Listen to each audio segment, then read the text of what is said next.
वित्त वर्ष 2022-23 के दौरान देश के बैंकों ने 2 लाख करोड़ रुपए से ज्यादा के कर्ज को राइट ऑफ किया है। सरकार ने यह भी बताया कि बीते 5 साल के दौरान करीब 11 लाख करोड़ रुपए का कर्ज राइट ऑफ हुआ है। सोमवार को वित्त मंत्रालय की तरफ से संसद में ये जानकारी दी गई। वित्त मंत्रालय की तरफ से यह भी बताया गया कि वित्त वर्ष 2021-22 के दौरान बैंकों ने 1.75 लाख करोड़ रुपए का कर्ज राइट ऑफ किया है। सर, सबसे पहले तो हमारे दर्शकों को बताइए कि राइट ऑफ का मतलब होता क्या है।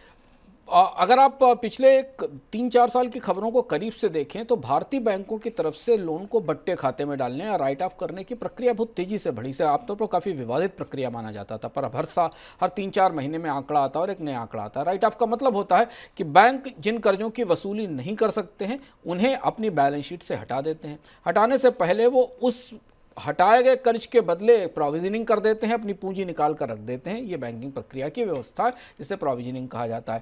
तो तकनीकी तौर पर बैंक के मान लेते हैं कि इतनी पूंजी डूबी, उन्होंने अपने रिजर्व से या अपने इक्विटी से उठाकर वो पूंजी दे दी, बैंक में रख दी और ये राइट ऑफ करके हटा दिए गए। कहा जाता है, औपचारिक रूप से कहा जाता है कि लोन माफ़ नहीं किए गए, बट्टे खाते में नहीं डाले गए, इनके वसूली की प्रक्रिया जारी रहेगी। पर कभी राइट ऑफ लोन्स की वसूली की प्रक्रिया बहुत अच्छी नहीं होती। इसके बाद बैंकों के सामने ये विकल्प होता है कि वो बैड बैंक को जाकर ये लोन बेच दें या किसी डेट रिकवरी ट्रिब्यूनल को जाकर लोन बेच दें और उन पर छोड़ दें कि इनकी रिकवरी हो सके। आमतौर पर राइट ऑफ किए गए लोन्स की रिकवरी का रेशियो भारत में 5 से 6%, 7% से ऊपर नहीं है। तो ये प्रक्रिया तो राइट ऑफ की है जो हमारे सामने निकल कर आई है। बैंक इधर बहुत तेज़ी से हर तिमाही में बड़ी संख्या में गैर वसूले गए लोन को अपनी बैलेंस शीट से हटा रहे हैं और एक किस्म से उन्हें बट्टे खाते में डाल रहे हैं। यहाँ पर ये जानना चाहेंगे सर कि सबसे ज़्यादा कर्ज किनके ऊपर देखने को मिल रहा है।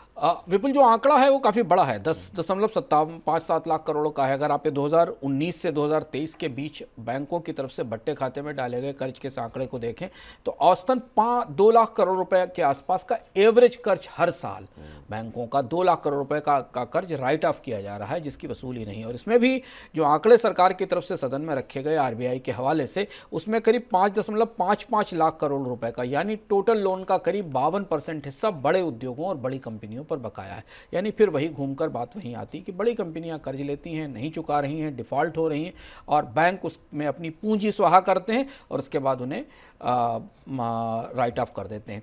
एक और चीज़ इसमें गौर करने वाली है कि बैंकों ने ये 2019 से 2022-23 के बीच वसूली की प्रक्रिया असफल होने के बाद इन्हें राइट ऑफ किया है। इसका मतलब है कि भारत में जो लोन वसूली का तंत्र बैंकों के स्तर पर काम कर रहा है और बाकी जो संस्थाएं भी हैं उन्होंने भी, चाहे वो बैड बैंक हो या ARC हो, उन्होंने भी बैंकों को लोन की रिकवरी में कोई बड़ी मदद नहीं की है। अब जो मौजूदा परिस्थिति है उसमें में आने वाले समय में, जबकि कोविड का असर अभी बैंकों की बैलेंस शीट पर दिखाई देना है और आगे वाले NPA आने वाले दिखते हैं, तो ये समस्या थोड़ी और ज़्यादा जटिल होने की संभावना है। जी सर, इस पूरे मामले को लेकर के, विलफुल डिफॉल्टर के मामले को लेकर के सरकार की तरफ से सदन में कहा क्या गया। एक और मामला था जो विलफुल डिफॉल्टर का था, इस पर भी सरकार की तरफ से जवाब दिया गया। एक दूसरा सवाल था सदन में जिसमें सरकार ने ये बताया कि जो सरकार के पास आंकड़ा है उस हिसाब से 2623 लोग, काफ़ी बड़ा नंबर है भारत के, 2623 ऐसे बारोअर्स हैं जिन्हें 31 मार्च 2023 तक विलफुल डिफॉल्टर के तौर पर क्लासिफाई किया गया या अलग किया गया। विलफुल डिफॉल्टर यानी वो लोग जिन्होंने सब कुछ ठीक चलते हुए भी बाकायदा चोरी की नियत से बैंकों का पैसा नहीं चुकाया, उन्होंने बैंकों का कर्ज दबा लिया, खा लिया, ऐसे बहुत सारे नाम हैं।